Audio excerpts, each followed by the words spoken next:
great day, my dear student. I hope you're doing fine.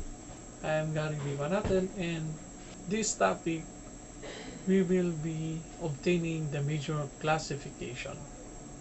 So let us proceed. Now, for major classification, the thumb of the right and left hand will be used in obtaining major classification. Another one, the major classification is placed on the left of the primary classification in the classification formula. So, for example, if we have this, the classification formula, we have here the PC, primary classification, secondary classification, and sub-secondary classification. Right after sub-secondary classification is we have final classification. Then the major classification will be placed here. Okay, the next one there is the thumb that is found on the right hand will be the numerator, and the left thumb will be the denominator. Alright, so let us proceed. Now, major classification for loops. Conduct ridge count and use the symbols SML. S small, M medium, L large. Alright, then consider also the bracket here. Now here, the left thumb shall govern the right thumb, and under the left thumb we have the first group, second group, and third group. The first group is composing of 1 to 11 ridges, small. Second group will be composing of 12 to 16 ridges, medium. And third group will be 17 and above ridges, large. Okay. Now, again, you need to obtain first the left thumb major classification. Okay. And if the major classification of the left thumb falls in this bracket or the small bracket, and if you will gonna obtain the right thumb classification, you will fall also here. Your basis for the right thumb major classification will be here. Okay, and if in case the left thumb major classification falls on the third group, and you will obtain the right thumb major classification, your bracket will be here in obtaining the major classification of the right thumb. Okay, alright, so let us have an example. Now we have here a set of prints, so let us obtain first the primary classification, secondary classification, sub-secondary classification, final classification, and after that we will gonna have to obtain the major classification. For primary classification, 1 over 1. Okay, alright. Now let us obtain the secondary classification, and we have ulnar and we have tinted. Small letter group, we have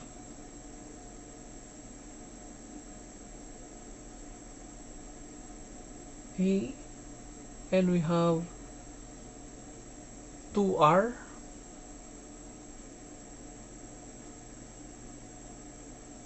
R, and we have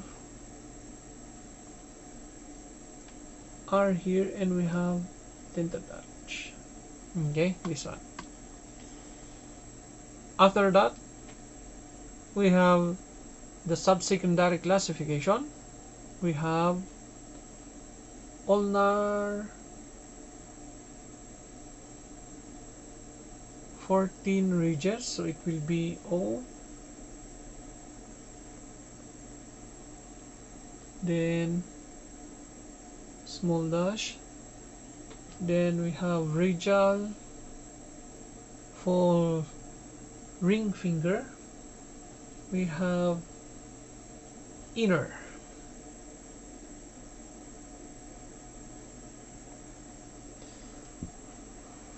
Now for the denominator, we have small dash, and we have 11 ridges for the ring finger and still inner. For final classification, we just copy. For right little finger, the numerator, it is 8, and the left little finger, the denominator, will be 9 ridges. Let us proceed now to major classification. Now here, let us obtain first the left thumb. Okay, so if the left thumb is 14 ridges, let us go back to the bracket. If it is 14 ridges, it falls here. Okay, 12 to 16, and this will be medium. Okay, so we will gonna have here as medium. Okay, now here,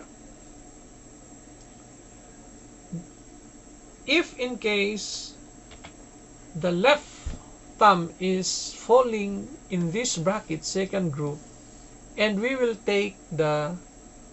obtain the major classification of the right thumb, then this will be our basis. Okay, so let us proceed. We have ulnar 11 ridges. So if it is 11 ridges, it falls here, the small bracket, 1 to 11 ridges. So let us copy. So this will be small. Okay, now we have a notice here that if in case the left thumb is whorl or arches and the right thumb is loops, what would be the basis of the right thumb in obtaining the major classification? Now here, if in case this one will be whorl or arches, okay, and the left thumb is loops, the basis will be the first bracket of the ridge count. So in the bracket, this will be the basis. Alright, okay, so if this will be whorl or arches and loops for right thumb, the basis will be this one. Okay, so that is how to obtain the major classification for loops. So let us proceed to major classification for whorls. Now, for whorls, use the same rules in the subsecondary classification, wherein you will gonna be using IMO symbol. Okay, so we have inner, meeting, and outer. Okay, take note, the letter M is meeting, not medium. Alright, now here, in this example, we have a set of prints here. So we have plain whorl, we have plain whorl, plain arch, ulnar loop, central pocket loop whorl, we have plain whorl, radial loop, and radial loop. So let us obtain first the primary classification. So we have 16, add by 4 will be 20, and we have add it with 2, it will be 22, and add it with arbitrary count of 1, so it will be 23.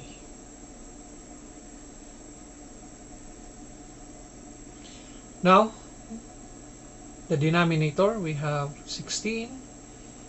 It will be added with 8, 24, with 2, 26, and a arbitrary count of 1 will be 27.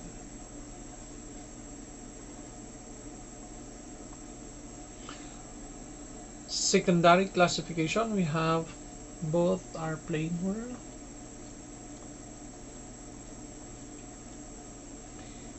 Small letter group, we have A, we have 2R. Now subsecondary classification, we have meeting, 0 ridges. We have 1 ridge, and this will be 2 ridges. It still be meeting. And we have small dash, plain arch. And we have 15 ridges. If it is 15 ridges, it is outer. Okay.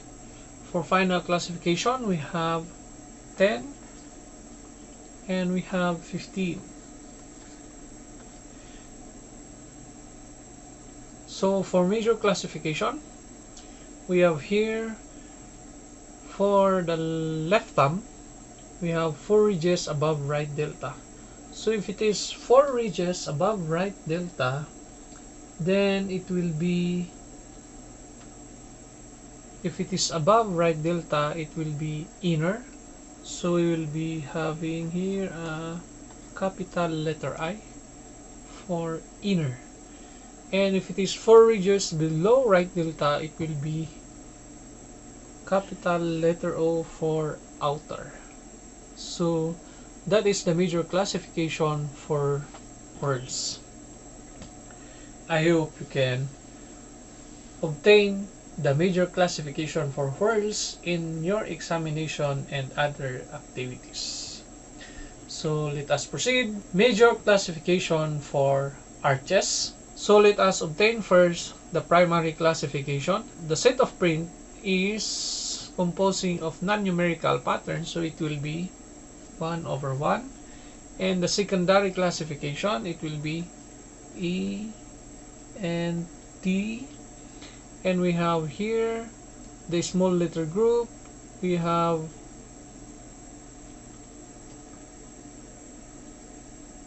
two T and A. We have here A also. We have a small letter T, 2 T A. Okay, subsecondary classification. So we have small dash, and another small dash, same as with the denominator, small dash. And for final classification, we have also same small dash. For major classification, we have the same small dash also. Alright, so that is how to obtain the major classification for arches. So again, have a great day, everyone.